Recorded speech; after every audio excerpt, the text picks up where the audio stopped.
Welcome, everyone. My name is Greg Barchi. I am from the law firm of Sawyer & Wagner.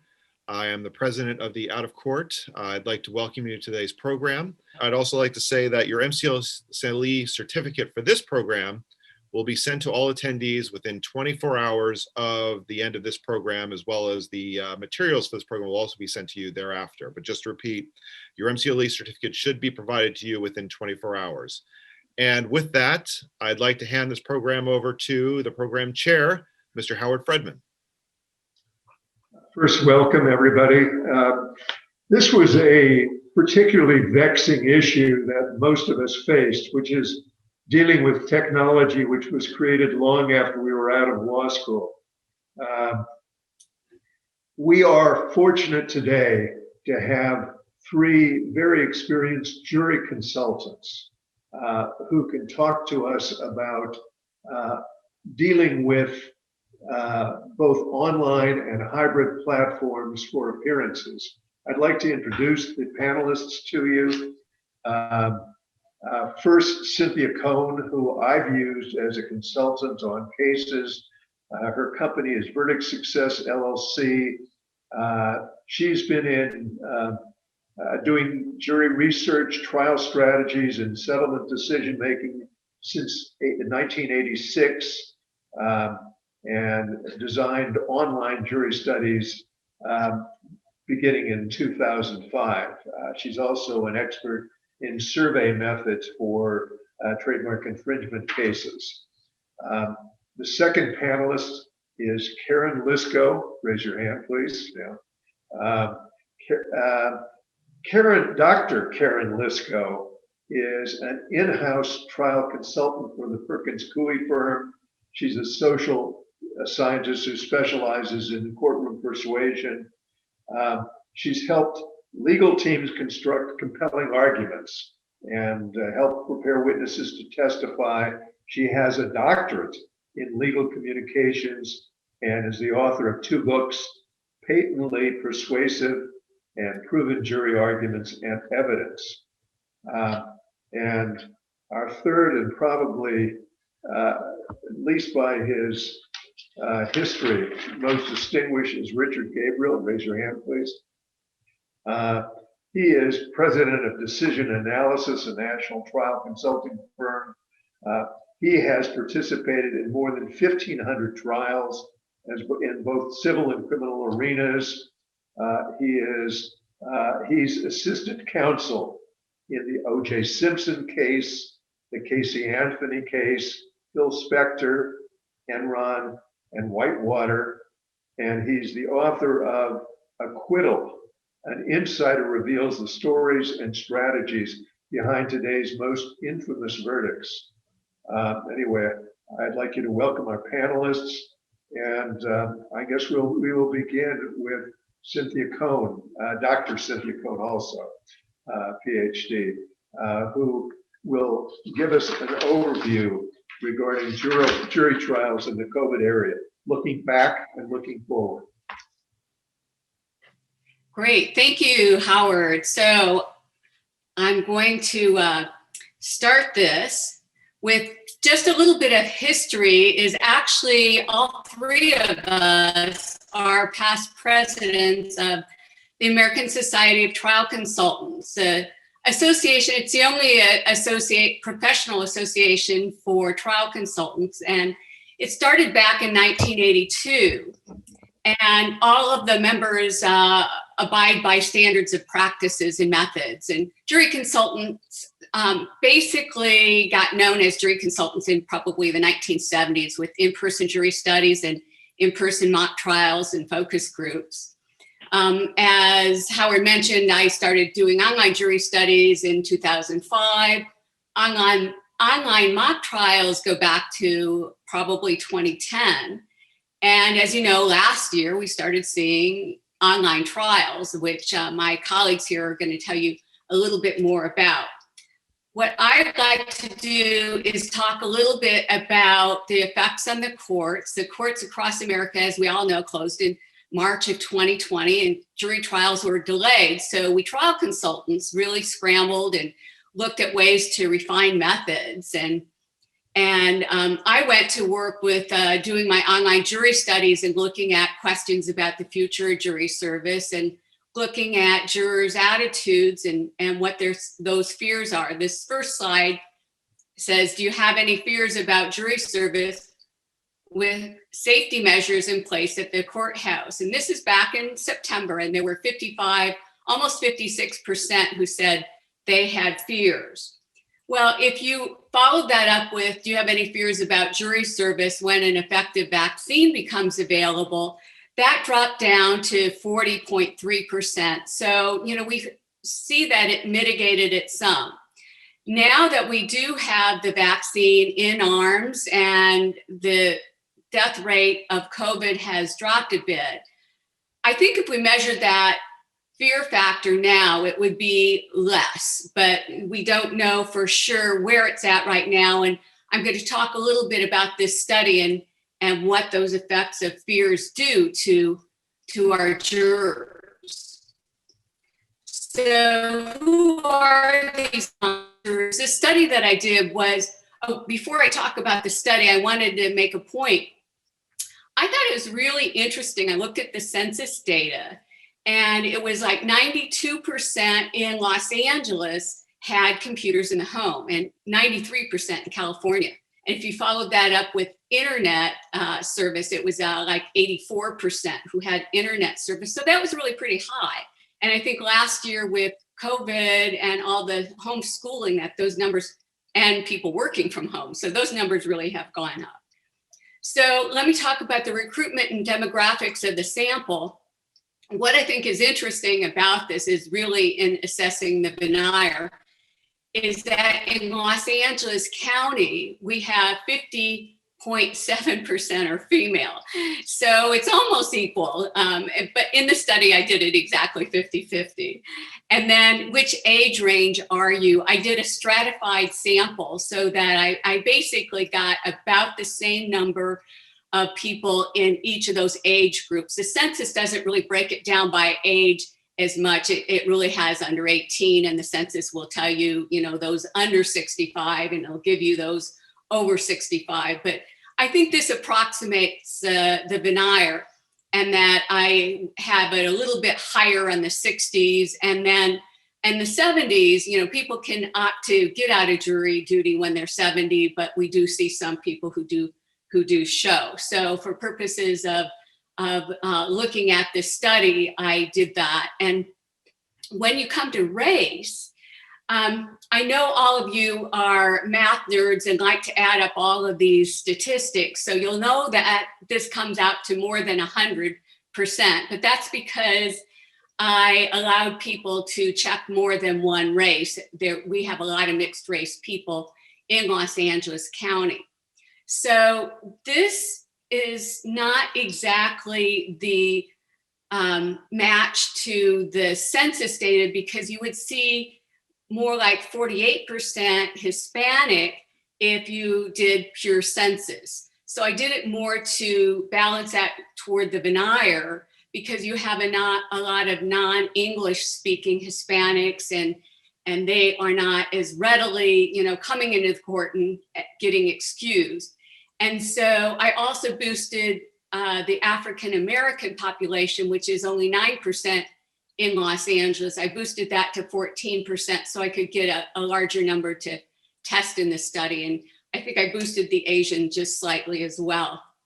So Now, what happens, what we really are looking at is how do you predict how somebody is going to, how these questions will affect the verdict? Because that's a question we get asked a lot, as what about these fears that jurors have? Is that favor the defense? So in this first question, the comparison of the two bars, this was actually a case where we had admitted liability. And so this is really a damages case.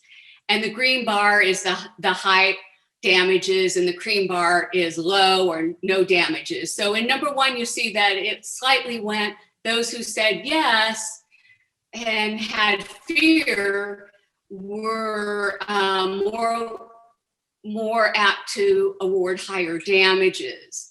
When you look at the next question and you see that it goes down, and in that cream bar, I really looked at the difference between those who said no, and does that make a difference?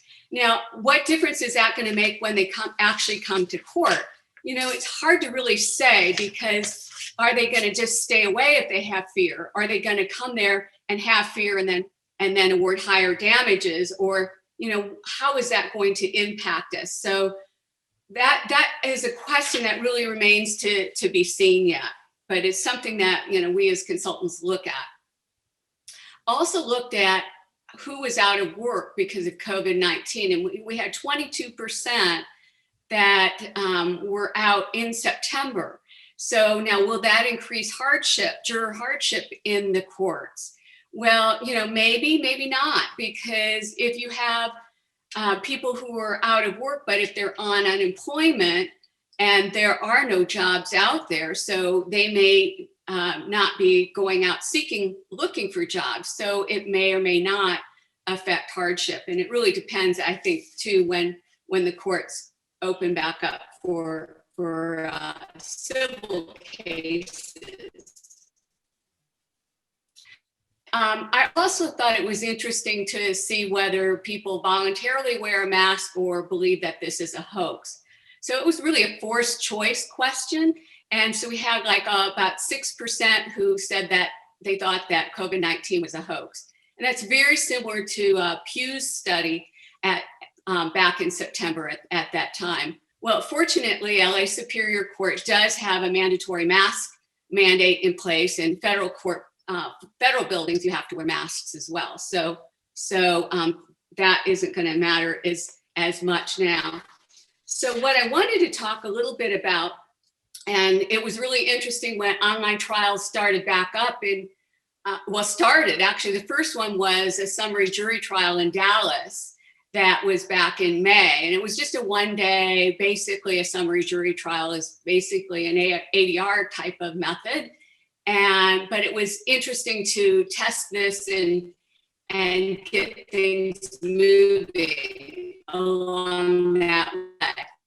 At that same time, also in Dallas, Judge Barbara Lynn at the U.S. District Court trial and used the spacing of the jurors. So the little X's, the front of the courtrooms. If any of you have been in the courtrooms, you're very familiar, probably, and my colleagues here are going to show you more pieces of how that works. But I just wanted to talk a little bit about that spacing.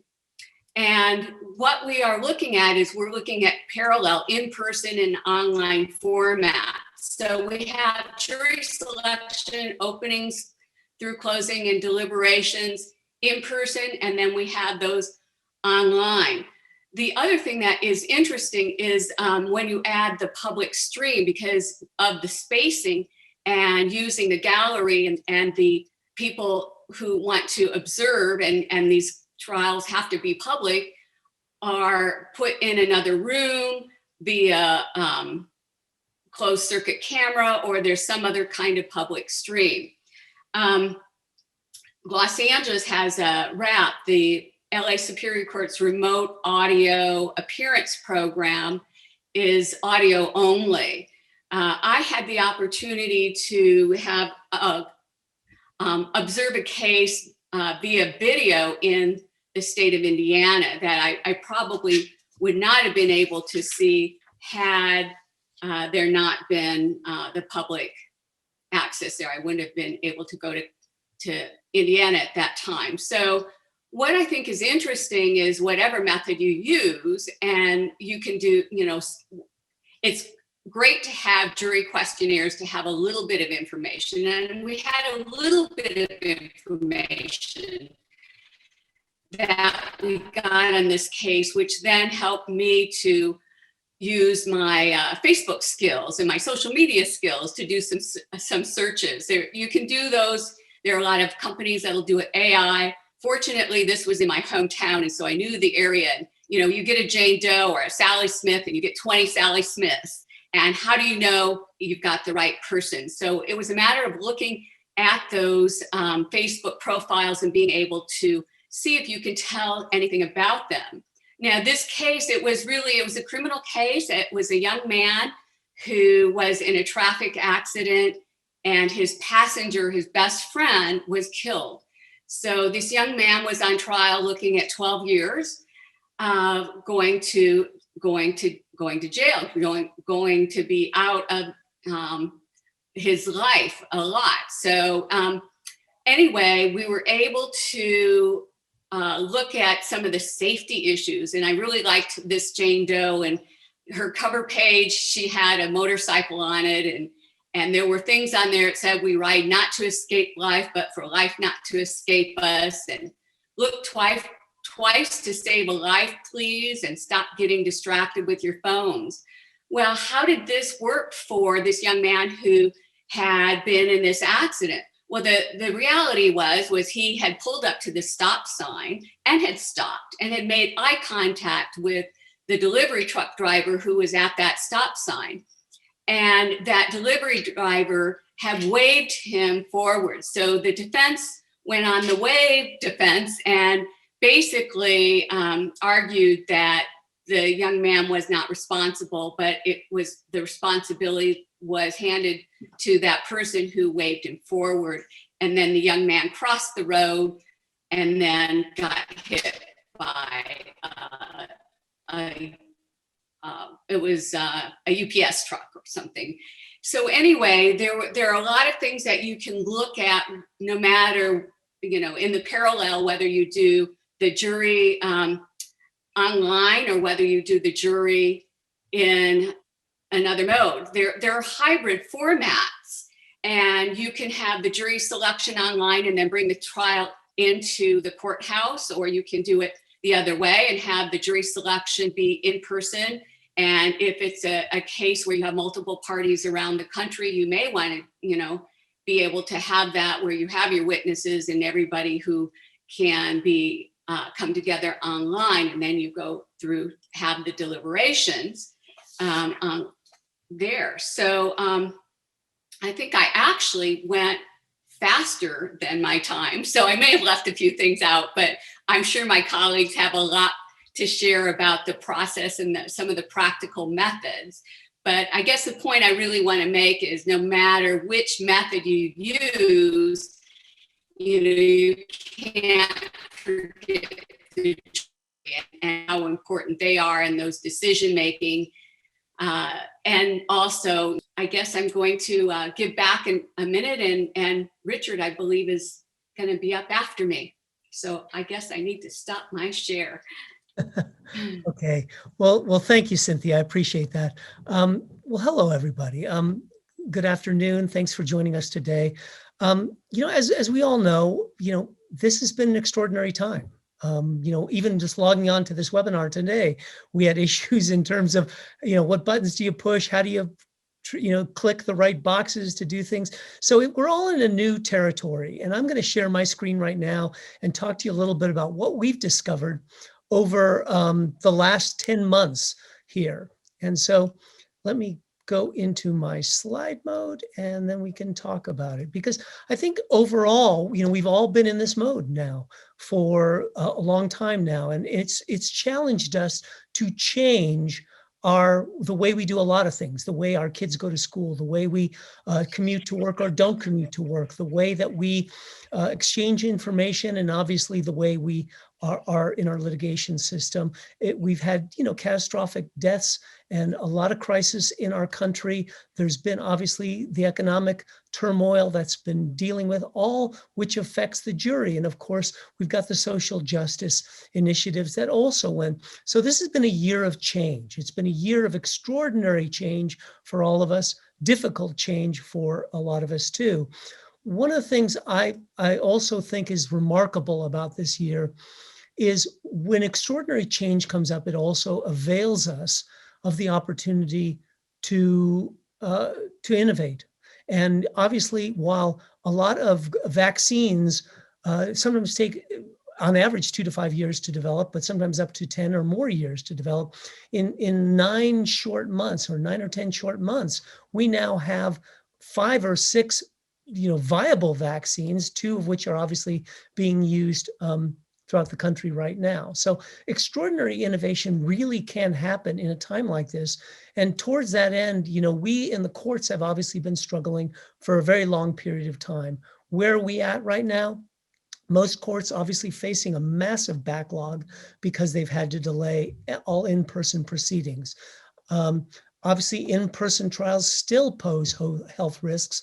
In LA County, we had 2 deaths of court personnel. There's been a lawsuit that's been filed by public counsel and a few others to basically stop in-person things. I think recently, court personnel just went up on the priority list in terms of getting vaccines to hopefully start our systems up soon. But still, in-person trials still pose a lot of health risks. Obviously, masks and social distancing trials makes communication difficult because you've got masks on and you've got distance. And so that poses its own set of challenges. Criminal cases are obviously going to be a priority when we do get back to in-person trials, but online depositions, the hearings, mediations, bench trials, all of which a lot of you probably have been participating in, have actually been proceeding relatively smoothly. The anecdotal feedback that we've gotten from a variety of mediators and judges have that, and even the attorneys that have participated, is aside from, learning curve on the technology, for the most part, they've been going very well. Some courts are now conducting hybrid and fully online trials. And toward that end, we, Karen and I and Cynthia, as a matter of ASTC, a group of us got together and we formed this Online Courtroom Project way back in April of last year to take a look at what are the types of things we could do online that could move justice forward, move our courts forward, and not just have to be in a wait and see mode. And we formed this Online Courtroom Project. We did a full demonstration jury trial completely online, from jury questionnaires to voir dire to opening statements, witness presentation, jury instructions and deliberations. Way back at the end of June, we produced a full-blown report, which might be available in your materials. And also, we ended up then sponsoring with NIDA a big 2-day summit, which is available actually for free for all of you to take a look at, on online trials, from judges and court administrators and trial consultants and lawyers from all over the country talking about their experiences online. Since then, there's been a lot of courts that are now conducting online trials, either, as Cynthia said, in a hybrid approach or fully online. A number of states, as well as the federal courts, recently have said they're going to be going full bore ahead with online trials, even jury trials too. So where does that leave us here? So for the most part, we have to get up our skills, because I think it's a belief that many of the judges that I've been talking to over this year say while certainly in-person proceedings will be going back, some online procedures will remain. And some judges are fully convinced that there's a lot of efficiencies to be had in the online format. So over the last 10 months, we've heard a lot of concerns about, what is this going to be? What are the problems with online proceedings? And I wanted to cover those with you very briefly. So one has to do with, can I really see jurors to conduct voir dire and exercise my challenges in an online forum? And for those who have participated, they've said yes. And not only that, but for the most part, some of them said they can see better. I don't have to look across a courtroom.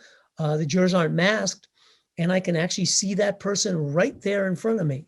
So that has been a positive piece of feedback. Another thing is, can jurors judge witness credibility? And again, we've gotten pretty good feedback that yes, they can. Not only can they judge it, but sometimes having that witness full face right there, gesturing, working with exhibits, actually for some jurors that have had prior jury service, says that they can actually see this better. Will jurors be attentive? Another concern. Are they going to get distracted with their phones or go online and do research? For the most part, jurors are attentive, but it's our also, and I'm going to cover this in a little bit, it's our job to maintain their attention. And I'm going to talk a little bit about how to do that. How can I be persuasive online? It's not the same, and it isn't the same. But yes, people have found ways to be persuasive. And again, we're going to talk about that a little bit. Can I communicate empathy and emotion in it? And it is different, and it may be a little more challenging. But we found that there have been plaintiff verdicts and large plaintiff verdicts where jurors have said, yes, I've felt the emotional distress arguments and I've understood them and they moved me. And so we've gotten positive feedback on the as well. The truth is that it's just different. Online forums are just completely different. And so we need to adapt the way we do in-person trials and the way we persuade and communicate to this new forum. So how do we do that? Well, one is we have to think about it differently. So moving from in-person courtrooms to an online forum is like moving from doing theater to a television show. And so there's just different aspects of it that we have to pay attention to. So let's cover the basics first here. Technology. A lot of us have understood what these are, but the technology is obviously you got to have a computer or a large tablet in order to do it. You've got to have a strong internet signal these days. You've got to have an extra monitor with some real screen real estate. So you have to have a big monitor that you can use, and sometimes you can use several monitors. One of our colleagues in the Online Courtroom Project just purchased this 65-inch monitor that he now uses for jury selection because now he can see the tiles that are really quite small on our laptops in much bigger form. So you want to have a high quality internal or external webcam or microphone so that the clarity of your picture and sound is good. Obviously, you want to have good lighting. So your lighting is obviously going to be in front of you, so it's not in back of you, and its overhead lighting also is not particularly flattering. So you want to make sure also that you have muted sound so that you've got, you're not sitting in a hard surface room where you got a lot of echo and bounce. So there's those kinds of things, and there's camera placement so that you're not looking down on your webcam and it's not looking up your nose, or it's not too high up or too far away, and that you're positioned correctly and framed in the shot. So there's that type of thing. And then obviously you have to have a knowledge of the platform, whether it's Zoom or WebEx or MSM Teams. You have to sort of know what you're dealing with, and you have to have a separate communication channel for clients and teams so you can correspond if they're not in the same place as you during a hearing or a trial. Those are some of the basics. Now let me talk briefly about just some of the basic communication. Basically, communication is about the same. It's important that, obviously, as a communicator, you have to have this intent. I want you as an audience to be engaged with me. I want you to understand what I'm telling you. And it's different than saying, can I just make it through my material here? So there's that basic. There's the basics of you want to have a specific goal when you're communicating. You want to have clarity and organization in your communication. You want to be able to tell a story, whether it's even in motions or whether it's in a trial. And you want to make sure that you have visuals.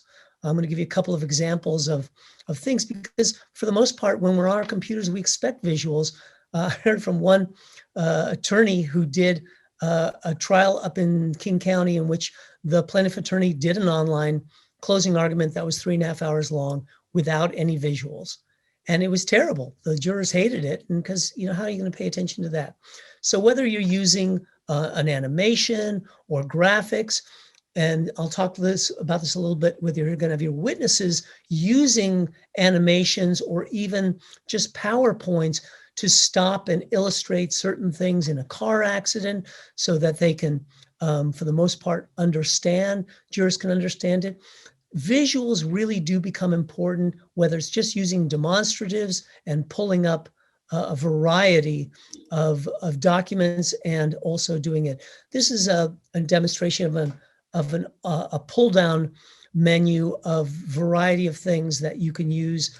You know, if you've got like a timeline or you've got a map, and you can do click and point on various things so that if you're doing it, that you can pull up the documents and you can click on this. And it's an interactive way to get jurors involved with the documents on various things as they can show. This is about a hailstorm claim in Texas that we did. But quite frankly, it's a visual place. We need to be able to visually engage our juries or our judge if it's a bench trial.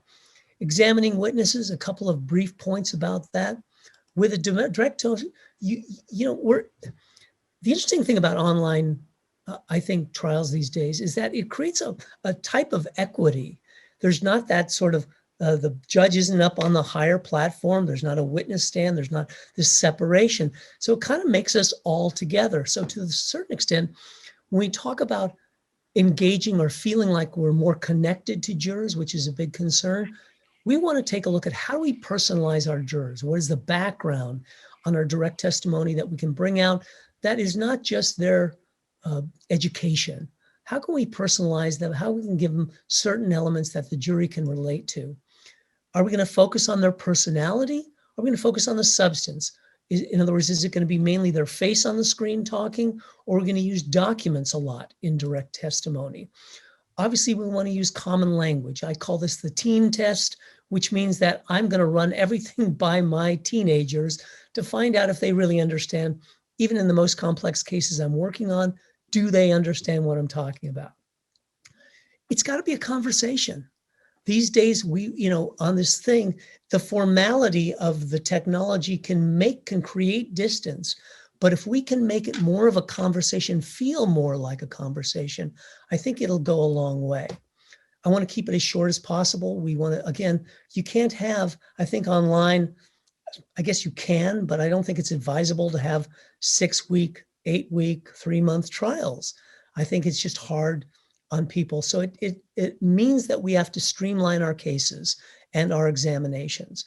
You also have to just let the jury know where you're going on things. You just have to kind of let them know, with this witness, I'm going to be covering a few points here. And you obviously have to rehearse the use of your exhibits, when you're going to show them on screen, when you're going to do a pull-up menu, if you're going to annotate those with a witness or they're going to use a whiteboard. There's a lot of ways to do it. And you want to include the jury.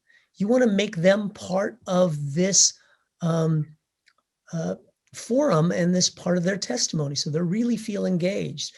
This is an example of just, on a medical negligence case, at the beginning with your expert, you just tell them, look, I'm going to put up the slide. We're going to cover 3 main things in your testimony today: the cancer diagnosis, a cancer treatment, and surgical options. And it just lets the jury know this is where we're going on things. And that way it keeps them more engaged. They understand it and they just don't have to work harder to try and stay engaged. So in cross-examination, again, focus on the witness or the exhibit. I'm going to click through this quickly because I want to get this on to Karen. You got to arrange for your exhibit disclosures. You arrange the timing for impeachment stuff. And the online forum you can't be as aggressive online. It just doesn't come across. It comes across very poorly if you're a scorched earth type of litigator. So you just have to be more, as I say, use a scalpel rather than a machete in your cross-examination. You can still argue your points, but you just can't be really, really aggressive. It doesn't work very well. Finally, with openings and closings in any attorney presentation, it's really about eye contact. You want to make sure that you're looking at that camera, really trying to engage the jury. You want to make sure that you're speaking to graphics ratio, has got some balance to it. Movement and gesture, whether you're going to be standing or whether you're going to be sitting. that needs to be choreographed too. Whether you're going to use a annotation or a whiteboard, whether you're going to use demonstratives. And again, like even in person, the story is actually more important than the evidence, even more so in an online forum. This really engages us. It allows us to really, the online opportunity, I think, is going to be interesting, especially in cases moving forward, because some clients that I've heard from are not going to pay for their experts to fly across the country and spend 3 days for a 2-hour piece of testimony anymore when they can do their testimony via Zoom. So I think there's a lot of opportunities, including just creating your own studio in-house. So if you want to be able to move, you got a cameraman that can even follow you in it. There's a lot of ways that we can take a look at this difficulty, and I think the opportunity is here, even in this crisis, to look to the future. With that, I want to turn this over to Karen, my colleague and friend, to wrap this up for us. Thank you, Richard. Well, I keep thinking and saying over and over again about this comes down to 2 words: accelerated inevitability. Accelerated inevitability. We know we've all gone at a quicker pace to where we are now than we may have wanted to. And the inevitability piece seems to be broadening the more we talk with the courts. So what I want to share with you, and I'll start sharing my screen here as well, is the fact that as we've been starting to do research, and my vantage point, I sit here today talking to you from Phoenix, Arizona, is having had a really wonderful opportunity to advise the judiciary here. And now, as Richard noted, he and I have been able to talk with the judiciary nationwide and interview folks to find out what is it that we're learning in our own boroughs, and what is it that people are learning nationally. Because if this inevitability is coming to fruition, we will accelerate our own knowledge based on what others are already figuring out. So that's why I want to share some of these findings with you. We ourselves did our own test. So the very first thing I'm going to do is I'm going to bring you in to the point of a juror. So if you grab your phone and hold it up to the QR code. No, you are not going to be able to order a salad right now, but if you hold it up, you should see that you can hover over that QR code, and lo and behold, it is going to pull up for you what we have tested pulling up for jurors, which is an online juror questionnaire. Now, besides the fact that this is a fun trick or toy, you also know from what I'm going to tell you next that we've made some progress with the judiciary. For example, this is a hard copy of what you might have been able to pull up on your phone. So now the risk is I lost you to your phone and you're shopping through your phone now. But I'll tell you right now, you can trust what you see on the screen. That this, in fact, is first phase, what we tested with actual jurors in a simulation mode in Maricopa County, Arizona. And we are the 4th largest judicial arena in the country for state court. The chief civil judge, Pam Gates, brought a few of us in, a colleague of Cynthia's and Richard's and mine named Jeff Frederick. He and I ran this research to see what happens if you try to kick the tires on an in-person socially distanced jury trial. What are we missing? What haven't we thought of? What are the glitches? What's about what goes well? And then we took the exact same case and tested it online.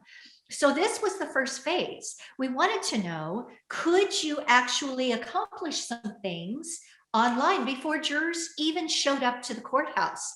And here's what we learned, that the QR code works beautifully. Jurors actually really liked it. But even without the QR code, using the online, as you see now on your screen, the keyword here is supplemental juror questionnaire. In other words, if you've done, these are often called in the acronym SJQs. If you've done these yourself, you know what I'm about to say, that a supplemental juror questionnaire is case specific. It can be 1 page to In some of the more infamous cases, 45 pages, that's pretty extreme, but they get you better quality information from jurors than you would get asking those same questions in open court. So this is meaningful, but I have to tell you as an aside, it's also exciting because she will tell you publicly, I'm not speaking out of school, the chief civil judge for our county said, I was never in favor of supplemental juror questionnaires, and you've changed my mind. Why? Because we showed that it can be easily done. Jurors fill it out online in the comfort of their home. They're admonished not to do research. They are admonished to complete it individually. Is there a leap of faith? Of course there is. But for the most part, we found great ease for jurors. And as soon as they finished the questionnaire, it clicked in and went to the court. So we asked them what the perception of ease was for online questionnaires, both the earlier qualification hardship one, supplemental one, as you can tell, it's from low 90s to high 90s in terms of it being easy. And of course, the motivation was great because this chart shows you, they said, well, of course, if it saves time in jury selection, I would be willing to do this. Now, lest you think this is only for an online jury trial, that's not the case. In fact, not only in the state of Arizona, but also in California, other jurisdictions, there are many courts who are doing that hybrid approach that Cynthia mentioned a bit ago. They are doing the jury selection phase, at least in part, online, and then once the jury is selected, then they often bring those jurors physically into the socially distanced courtroom. This is true both at the state court and the federal court level. So we first did as I mentioned, a socially distanced trial. We called it the Recalibration Trial.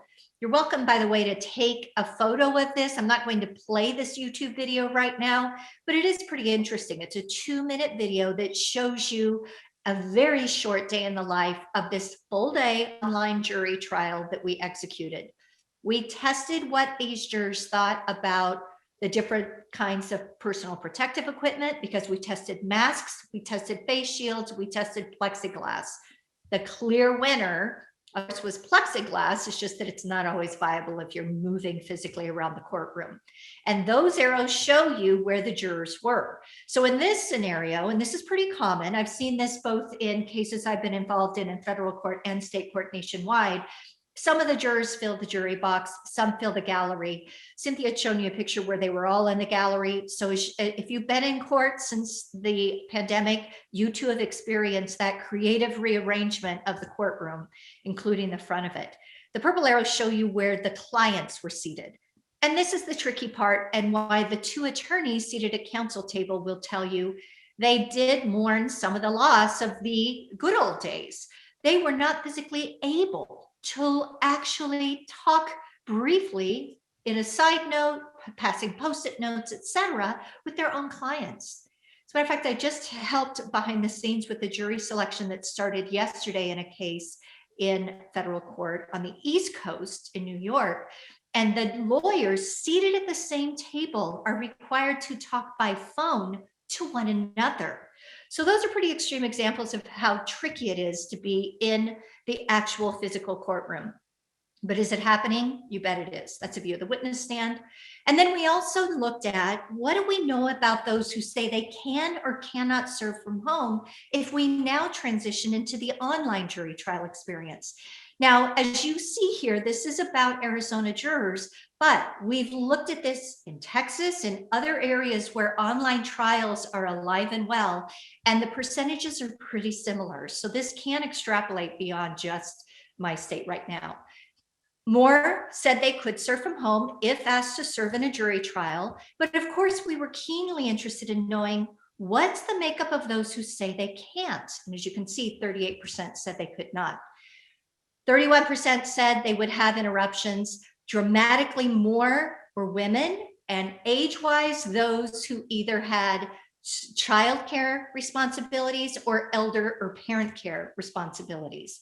22% said they would have physical issues watching and listening, and this was especially true for 70 years old or over.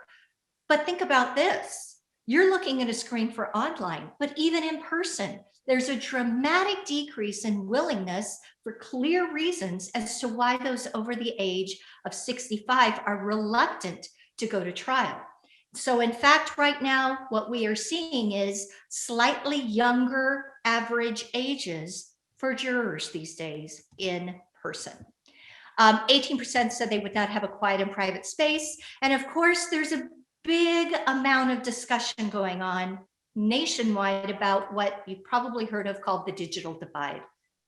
The digital divide being, what if we're missing some critical part of the population because they neither have access to appropriate hardware nor to the internet?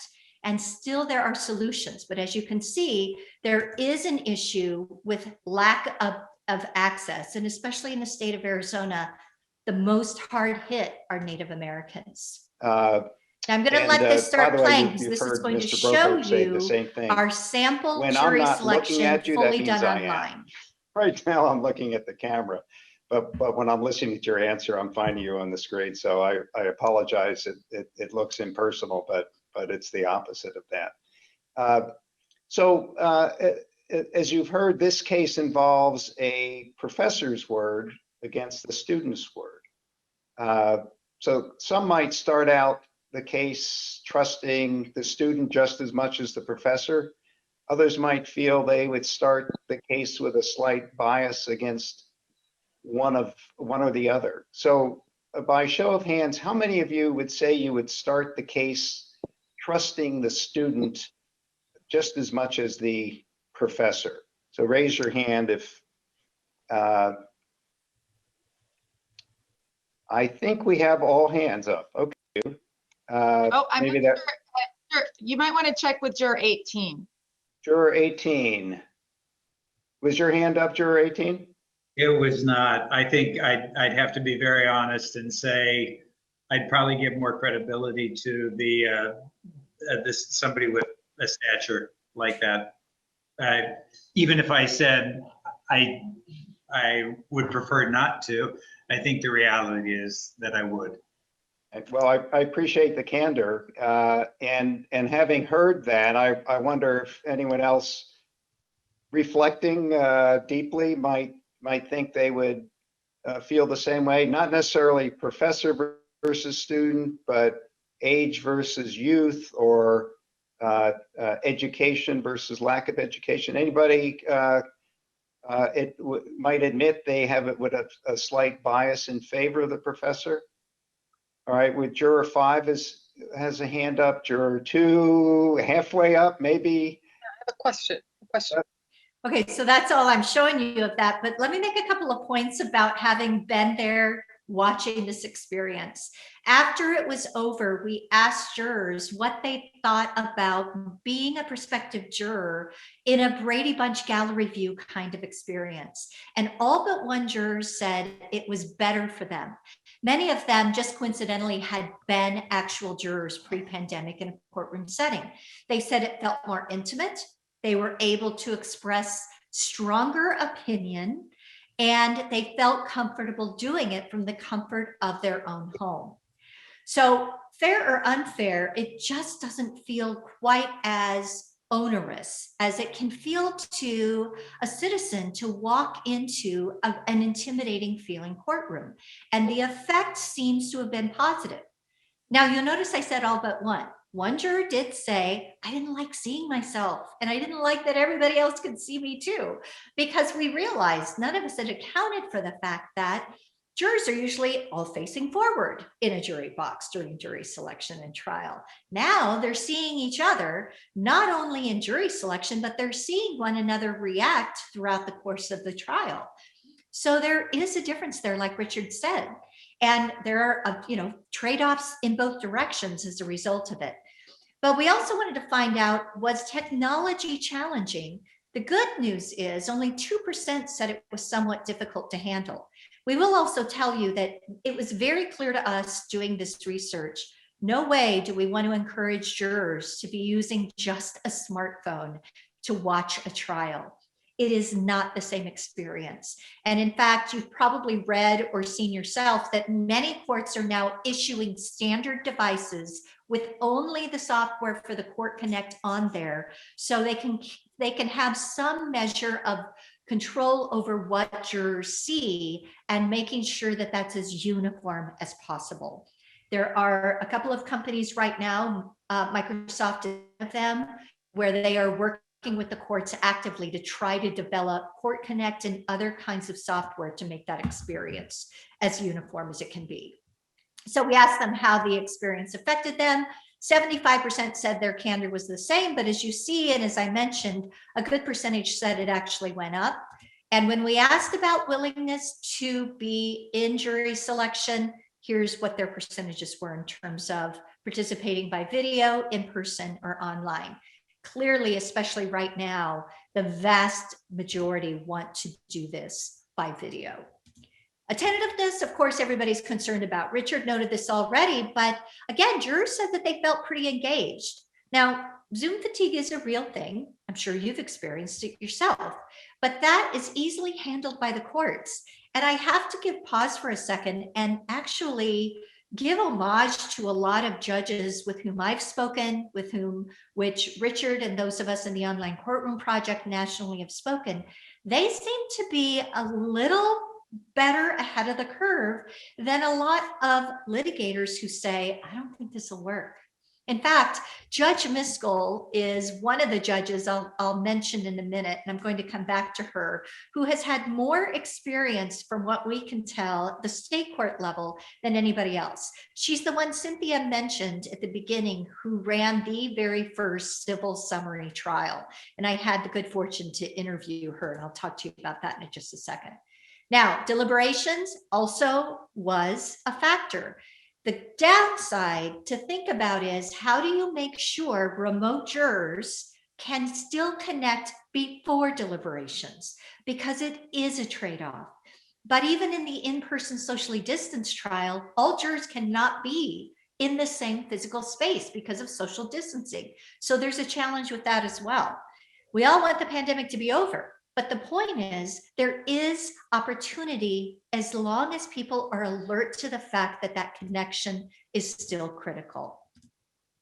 So one of the things that I want to just, this is, as you'll see up in the top left corner, her name is a bit cut off, but Judge Lisko is the one who I mentioned. And I want to talk about her in my last minute or so briefly right now, because when we had an opportunity to speak on a panel, the summit Richard mentioned that was co-sponsored by NIDA with the Online Courtroom Project, Judge Lisko said to me, she said, you know, everybody keeps saying we're going to lose access to justice. But in fact, she said, I will tell anybody who listens that at first, before the pandemic, maybe somewhere in the 40th percentile of jurors sent summonses would show up. So the failure to appear was greater than those who did appear. She said, now that we're fully online, and in Texas, you are voluntold that you will be online. You are not asked if you'd like that preference. She said that percentage of those appearing online in the 80th percentile. That says a lot about how well we are representing who is to be here. So I have one last local thing to mention to you. You see that this is the panel that I'm speaking of. In case you're curious, the woman in the middle with the blonde hair, that is Judge Gates, the civil presiding judge with whom I've had the working with over the last 7 or 8 months. And at the far right, more in your neck of the woods, Ricky Raven, a partner with Reed Smith, was defense counsel in the 9-week-long Zoom jury trial that you may have heard about in Alameda County. And in that case, every day of trial, these jurors appeared by Zoom, and they went all the way through deliberations to verdict.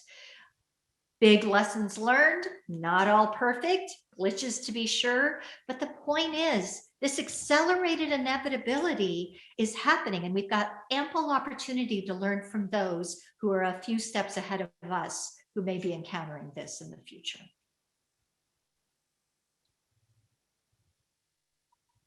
I see we have a couple of questions. First question, and I'll throw it to who's interested in answering. Are jurors informed about the exposure of their homes before they participate online? Very practical question. Karen, you want to take that? Sure. Yes, this has been a big part of the technology briefings, that if it's a very savvy judge, the judge acts as his or her own technical bailiff takes on, or the briefing that a literal technical bailiff takes on. So they take each juror in the jurisdictions we've researched one by one through a tech check. And part of that is to look at their background and to advise them to make sure that it's a room that has a door that can shut. It's not like you want everybody else walking through the home or the cat appearing on the video. So they give them a sense of what they can expect, and they check the background. Now, Richard, if I'm not mistaken, I think we've also encountered some jurisdictions where the court provides a background. So there's a virtual background made available both to jurors and to the litigants, so that there's some uniformity. There is that. The thing that's interesting about the virtual background, some courts want that uniformity, but for attorneys who are doing the trials, they like to see the jurors home. It is, I mean, in jury selection, you want to know about as much about a juror as possible.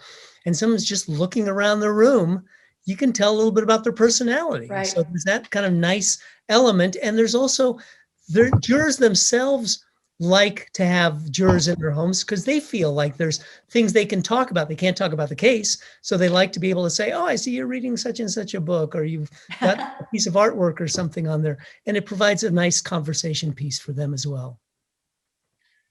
Second question that we have is how we judge the adequacy of the juror's computer and internet so that we're comfortable that they're going to be able to participate effectively in an online trial. I had a question for Karen on this because, you know, we've advised in the Online Courtroom Project that actually, as part of the online summons process, that there's a question about what kind of computer, what kind of device do you have, what kind of internet do you have there, so that there's some at least preliminary analysis of, is this juror going to be available? Can they do it? Because some people are like in very rural areas and they just don't have access to that. And so we're trying to figure out what is their device, what's their internet strength, so that number one, either a device can be provided for them if they don't have one, or one of the pieces of advice we've given also is that if they don't have internet, either providing them with a hotspot or a place like a government building where they could sit at a cubicle. And actually, they've got good, consistent internet and a device that they can use. But Karen, I wanted to add something to that too, because I see another part in that, and not just the technical part, because what you want to do is you want to make sure that you can get them there, because what would you do if you can't automatically rule them out? And would you use that as a, you know, would you stipulate to just removing them, or would you use that as a strike? You know, it's like, the adequacy of their technology shouldn't be an impediment, is what you're saying, that you're working on getting them there. But then, you know, can you overcome that? And if you don't overcome that, how do you deal with that? Right. Yeah. Well, I can tell you, if there is a prospective juror who says, yes, I want to be able to make this work, and now we need to make sure you have the capacity for it from a tech standpoint, a technical bailiff or someone in IT can do a speed test that is simply run on a computer. There are software packages out there. And so with the permission of the prospective juror, that person can do the speed test to make sure there's adequate power. But there's also something else interesting going on. There are providers, AT&T is one of them, who have gotten to a point of offering help. They, for example, in the state of Arizona, they have provided a grant to the courts to offer that money to go toward tablets or Chromebooks, along with the hotspot that you mentioned, Richard. So the device itself carries the connection. The bigger key often seems to be, okay, now we've got that figured out. You know, like Cynthia, you said 92% in Los Angeles County had that. But the issue is, do I have a quiet place to work? And so that's why some courts are doing hybrid trials where the trial team and the judge minimum are in the courtroom. The jurors are online, or they can appear in person. And one of the judges just told me the other day that a 95-year-old juror wanted to be in court, even though she could appear online. So it was a rural county close by. She made her way every day, but she was lonely because she was the only juror in the jury box. So all the others were remote. She finally gave up and went online. But the point is, that is another remedy that some of the courts are using.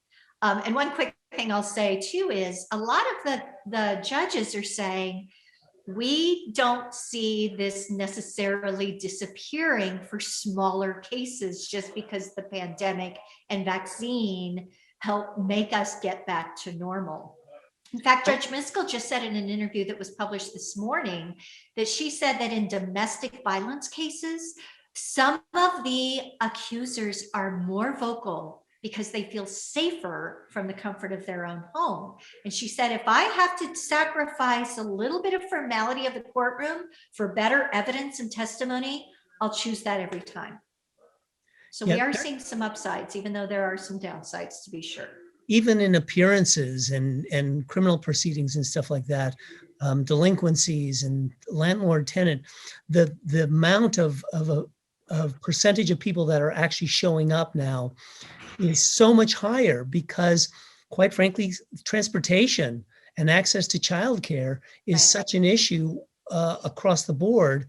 That's where a lot of the problems come in the courts. So I agree, Karen. I think that there's going to be a lot more judges who are going to look in the future and say, we're going to keep this, especially because I think there's going to be such a backlog. I think there's pretty much good consensus that criminal cases are going to be in person. And the courts are going to be taken up with a lot of that. But as a result, a lot of civil cases are going to be backlogged. And they're going to say, we need to start providing an avenue for those civil cases to move forward. And I think that a lot of those are going to go online, even when the vaccine's readily available and widely distributed. I had one other question of my own, which I thought I'd pose.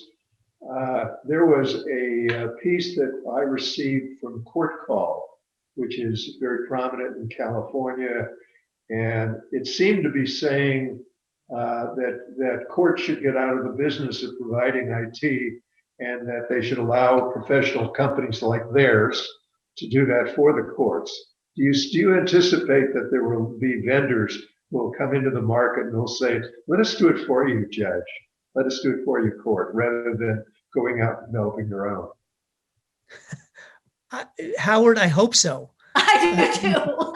I really hope so, because I got to tell you, the courts themselves are not too sophisticated sometimes when it comes to actually implementing their own technology solutions. So I think they could use a lot of help. I think there's ways to regulate it, so there's not obviously any biasing effect. But I do think it would be a good partnership for the courts to start looking toward technology companies to implementing some of these solutions. We have another question. Can a court force the parties to do a Zoom or remote trial? Is it constitutional to force a remote trial? Anybody? Well, I can take the first half of the question. I'm not a constitutional lawyer, so I'm not taking the second half.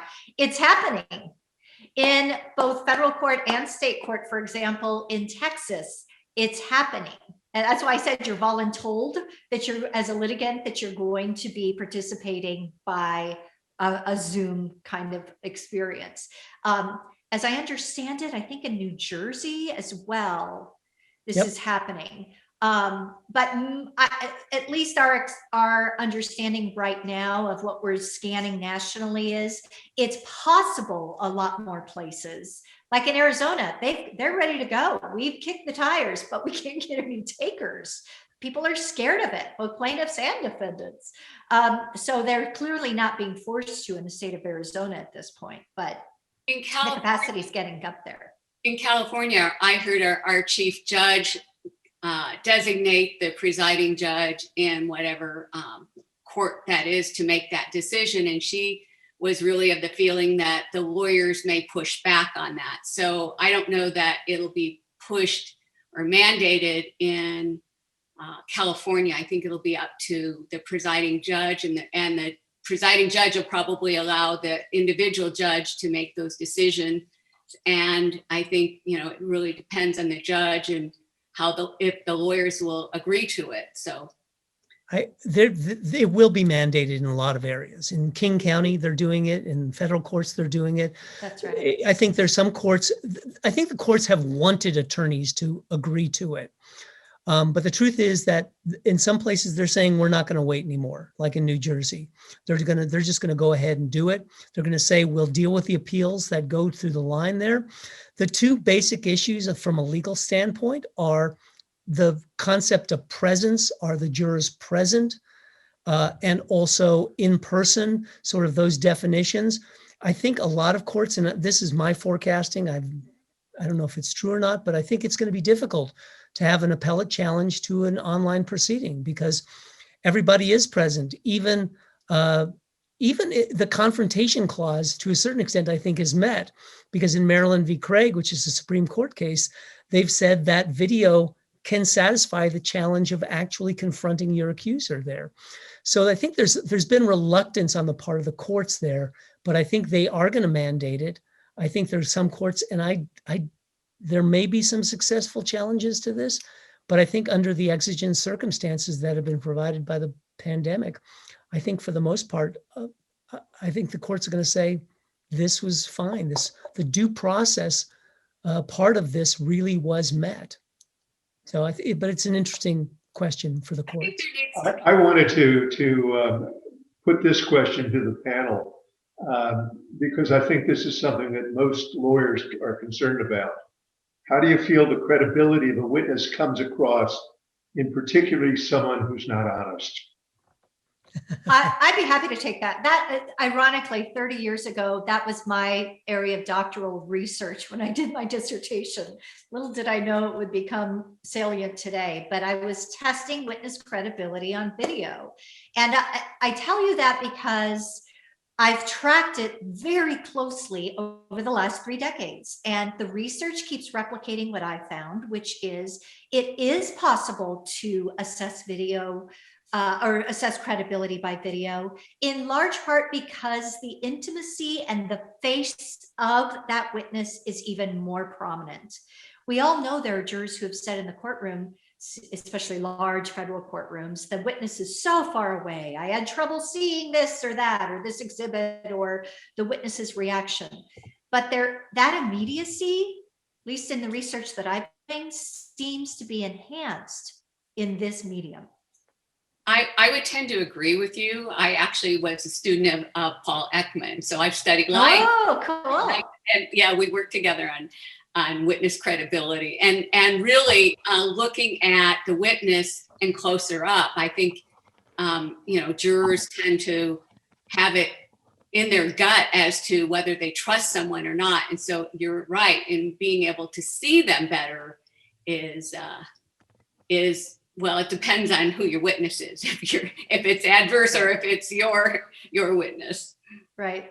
Although, I'm sure Richard and Cynthia, you've had this same experience when you talk to actual jurors after actual trials. When you look at a video of a witness from a deposition, whether it's through impeachment or because the court allowed a clip to be played during one or both sides' openings, and that same witness appears in person, jurors often, when there's a contradiction, believe the video over the live testimony. So that tells you something in terms of whether or not that medium is something that has an effect on jurors. Now, to be fair, it's also because jurors don't think you prepped your witness for deposition, but you did prep your witness for trial. So there is some of that motive in the jurors' heads too. But it does tell you a real world example of in-person compared to video. Mm-hmm. One of the things that I noted in the reports that Richard Gabriel shared with us was the comment that it was easier for jurors to see documents online.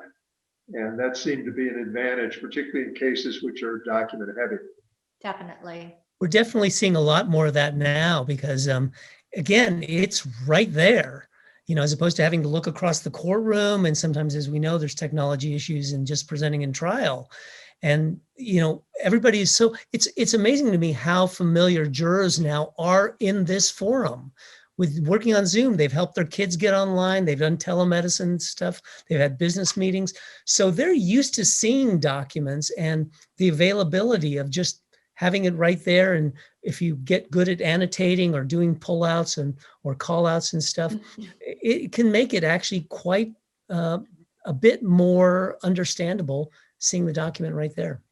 Howard, I just saw in the chat, another Howard posed a question that if you don't mind, I'd like to address. Please go ahead. He was asking about jurors submitting questions, and Judge Gates, who controlled the chat in our online experiment, said that, she's been a judge sitting in a courtroom for many, many years. And in Arizona's long been a believer in jurors being allowed to submit questions. And so she would occasionally get questions during trials.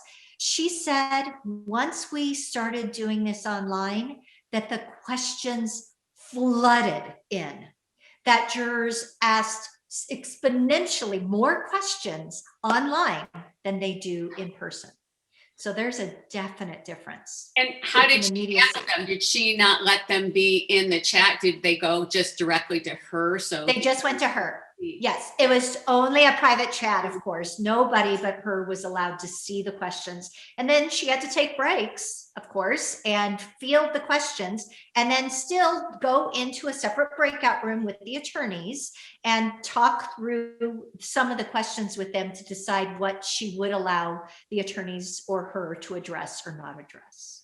Now, to just provide a perspective on that, sometimes attorneys don't like this because it does turn over some control of the trial to jurors who are actually participating in it. But we find, and I think the research has borne this out too, juror satisfaction goes way up when they can ask questions and participate. And also the questions that they're asking are for the most part relevant. Even though, you do get some questions that you're like, no, I can't ask that because that's not relevant. Yeah. That's it. But a lot of times they're on point.